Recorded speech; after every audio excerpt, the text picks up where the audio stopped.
there! McKay here. I wanted to show you what I found when I was out camping. I was sitting there and then all of a sudden, across the dirt, came these fuzzy little caterpillars. And they were moving so fast. And I know when a caterpillar is moving really fast, it means that he's eaten a lot of food and he's looking for a safe place to make his cocoon.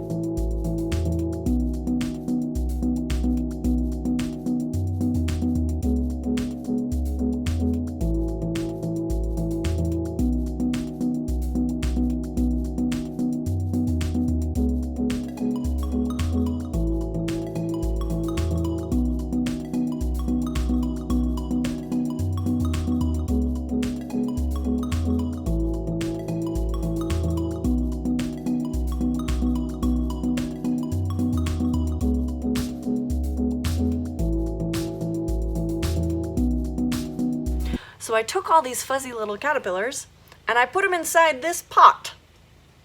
And then when I was driving home, something happened. Look at this. Those aren't caterpillars, what are those? Well, each of the caterpillars started spinning a little web made out of silk. And they made themselves a cocoon where they can take a long nap while their body starts changing and they turn into a moth or a butterfly. Isn't that cool? Let's take a closer look. So the caterpillars appear like they are sleeping and they'll take little silk and spin it. This caterpillar right here, you can see these 6 legs are the legs that it will keep when it turns into a moth, and these little legs it will shed because it doesn't need them anymore.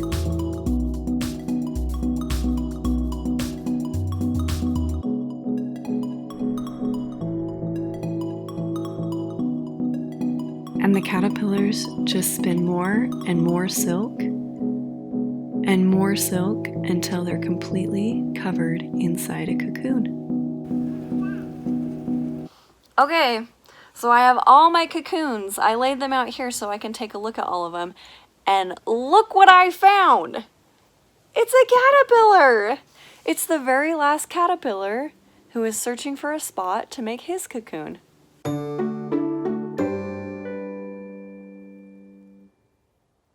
Now, when I play with the caterpillar, his body is very, very squishy. And if I squeeze him too hard, that will hurt him. So I want to be very, very careful when I handle the caterpillars. Now also, when the caterpillar finds a place to make his cocoon, underneath his skin, he starts making a chrysalis because he doesn't need his caterpillar skin anymore, and he doesn't need his caterpillar legs, so he starts making a chrysalis. And at first, the chrysalis is very soft, so you gotta be very, very delicate, like this one right here.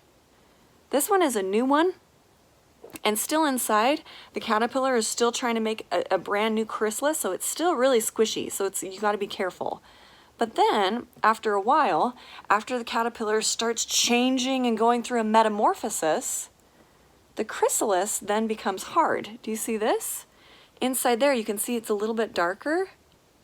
That chrysalis is actually becoming hard, so it can protect him. Ooh, and even as I handle this, he kind of is moving about to try and scare me away. Cool. So normally, if you see a cocoon in your yard, I say, leave it alone, don't touch it because they're very fragile, and just watch it. Make sure you're always watching to make sure you can catch that moment that the butterfly or the moth comes out. But today, very carefully, I want to take away some of this silk and show you what's going on inside the cocoon. Let me show you. So the cocoon is made up of all these little tiny silk strands. And inside the cocoon is the chrysalis. So I'm going to be very gentle and try and peel back some of these silk strands. And you can see right here is the chrysalis. And the little caterpillar inside there is still moving around. Look at that, 2 little chrysalises. So the caterpillar spins a cocoon out of silk, and inside the silk is the chrysalis. And if I slightly touch it, they wiggle around. And they do that so birds and predators will be scared away. But even when I take a close look at the chrysalis, I can see the wings are forming, and the eyes, and even the legs and antennae. Well, I gotta keep my eyes on those cocoons because I want to catch the moment that they decide that they've grown their wings and they're ready and they emerge as moths. Now, this is the size of the cocoon. Look how small that is. Last time I did it, this was a different cocoon that I played with. Now look how big that is. It's so much bigger than this small little one. Every butterfly and every moth has a cocoon. They all start from a caterpillar, and then they go into their cocoon, and then they emerge as a butterfly. Every cocoon is different because every butterfly is different. And there are hundreds and hundreds of different types of moths and butterflies and all different types of cocoons. Now, the moth that came out of this one looks like this.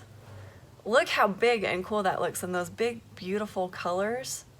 Oh, I just love it. Now, the cool thing about this is that it started out from a tiny egg. Now, it's kind of hard to see because they're very, very small, but do you see this egg? Look very close in between my fingers. Do you see that egg? It's so small.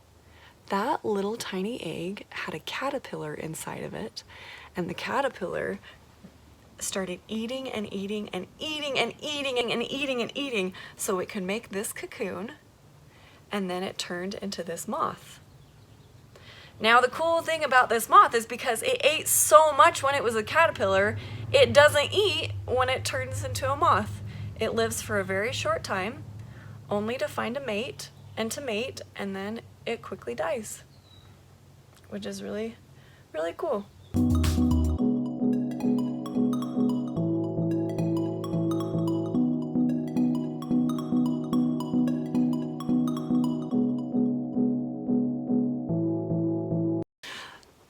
Something very exciting just started happening. The cocoons started hatching. I've waited about 2 weeks, and now these little moths are coming out of their cocoons. Let me show you. So I put the moths inside this glass container, and do you see, clear over here? There's a little moth. There's actually 4 moths that have hatched. So I'm gonna open up this glass dome. Whoa.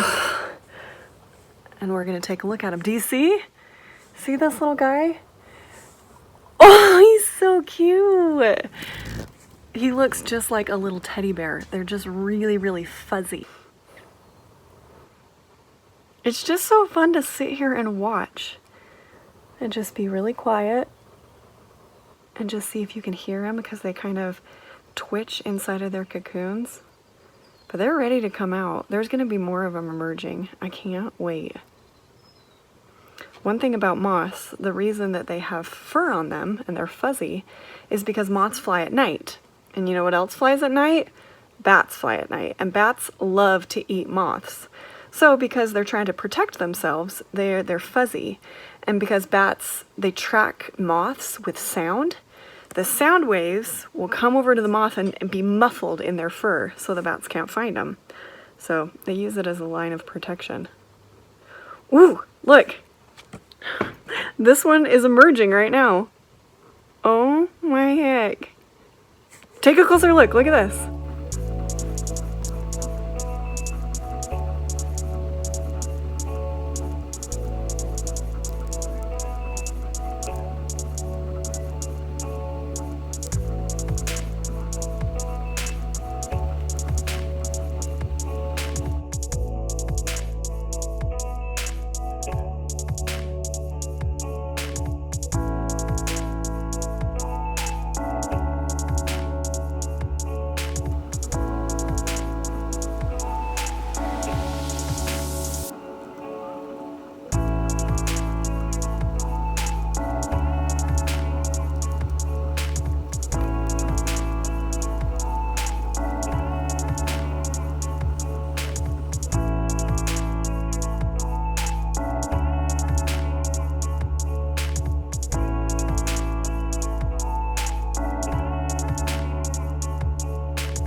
I've added some sticks here because when the moths come out of their cocoon, they like to hang upside down so their wings have a chance to expand and dry out.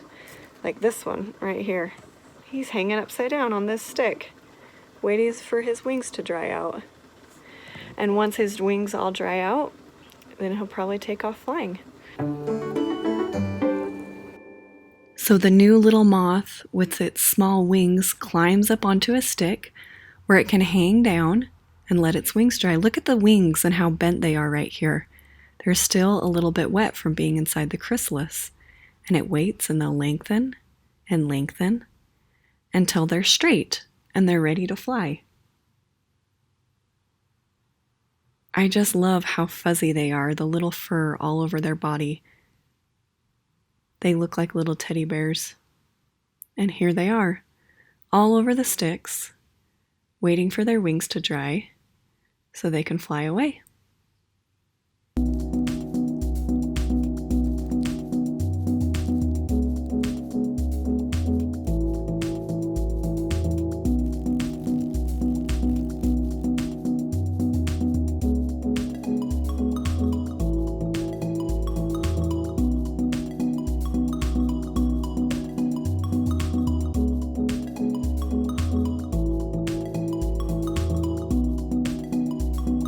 The sun is starting to go down, and that's good because moths like the nighttime. Butterflies like the daytime, and usually moths like the nighttime. So the night will come and they'll all just fly away.